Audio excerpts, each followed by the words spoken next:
ایک بہت بڑے اسکالر ہیں، وہ یہ واقعہ سناتے ہیں، ان کے دوست کا واقعہ ہے۔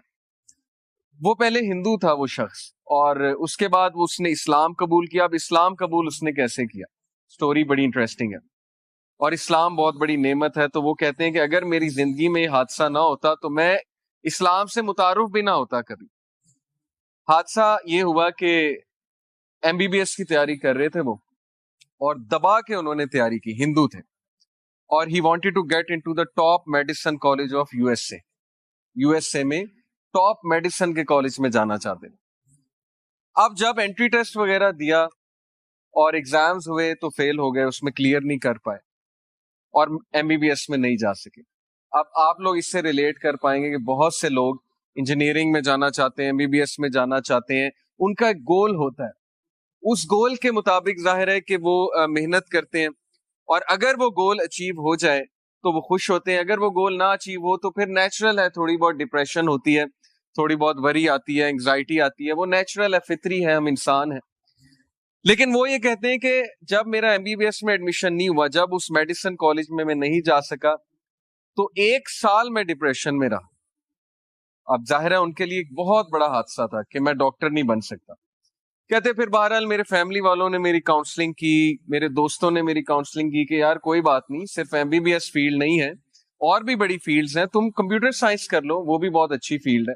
کہتے میرا انٹرسٹ تو کوئی نہیں تھا، لیکن چلیں اب چونکہ یہاں داخلہ نہیں ہوا، میں نے کمپیوٹر سائنس میں داخلہ لے لیا، اور دیٹ از ویئر، اس یونیورسٹی میں ہی میٹ سم ون، ان کا جو روم میٹ تھا وہ مسلمان تھا، اور اس کے ساتھ رہ کر اسلام سے وہ ایکسپوز ہوئے۔ انہوں نے دیکھا نماز کیا ہوتی ہے، یہ وضو کرتا ہے، صاف ستھرا رہتا ہے، اس کو اشتیاق ہوا کہ میں پوچھوں یہ آپ کیا کرتے ہیں، وضو کرتے ہیں، نماز پڑھتے ہیں، نماز کے دوران آپ کچھ بولتے نہیں ہیں، بات نہیں کرتے، یہ کیسی عبادت ہے؟ یہ پوچھ کے اس کا اسلام میں بہت انٹرسٹ بڑھا، انہوں نے اسلام کو پڑھا، اور ماشاءاللہ اب وہ مسلمان ہیں، اور ان کے بچے اسلامک اسکول میں پڑھ رہے ہیں امریکہ میں، اور وہ جو اسکالر تھے وہ ان کے بچوں کو پڑھاتے ہیں۔ تو انہوں نے ایک دن انہیں پوری اپنی زندگی کی ایک کہانی سنائی کہ اگر میری زندگی میں فیلئر نہ آیا ہوتا، اگر MBBS میں میں فیل نہ ہوا ہوتا اور میں کمپیوٹر سائنس کرنے اس کالج میں نہ جاتا، تو میں کبھی اس مسلمان سے نہ ملتا، اسلام نہ دیکھتا، اور آج میرے بچے مسلمان نہ ہو۔ تو یہ واقعہ میں نے آپ لوگوں کو اس لیے سنایا کہ ہمیں اللہ تعالیٰ پہ ٹرسٹ ہونا چاہیے۔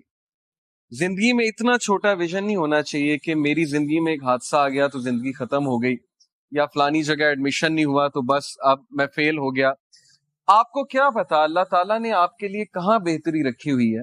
جیسے میں انجینئر ہوں، بیسیکلی غلام اسحاق خان انسٹیٹیوٹ سے میں نے انجینئرنگ کی، اور UAE میں ایک کچھ عرصہ رہ کر آیا، جاب کی، تو مجھے نہیں پتا تھا کہ میں یوتھ کلب میں ہوں گا یا میں ٹیچنگ پروفیشن میں ہوں گا۔ ہر ایک کا اللہ نے رزق لکھا ہوا ہے، ہر ایک کی فیلڈ ڈیفائنڈ ہے، اسکوپ اللہ نے بنانا ہے، رزق اللہ تعالیٰ کی ذات نے دینا ہے۔ تو متوکلین وہ لوگ ہیں جو ٹرسٹ کرتے ہیں اللہ تعالیٰ کے ڈیسیژنز کے اوپر۔ ہمیں جو بھی پین پہنچے گی زندگی میں، جو بھی حادثہ ہوگا، پہلی تو بات ہے کہ اس میں فالٹ ہمارا ہی ہوتا ہے۔ یہ سورہ یونس ورس 44 میں اللہ نے بتایا کہ اللہ انسانوں پہ ظلم نہیں کرتا، بلکہ انسان خود اپنے اوپر ظلم کرتا ہے، رانگ ڈیسیژنز لے کر، سننا سے دور جا کے، ان چیزوں کو فوقیت دے کے جو میٹر ہی نہیں کرتی، اور ان چیزوں کو اگنور کر کے جو اصل میں میٹر کرتی ہیں، لیکن پھر بھی بچاتا اللہ ہے۔ تو متوکلین ہمیں بننا ہے تاکہ ہم اللہ تعالیٰ کی خوشنودی حاصل کر سکیں۔ ہمیں اللہ تعالیٰ پہ توکل کرنا ہے، اپنی بیسٹ دینی ہے، لیکن اس کے بعد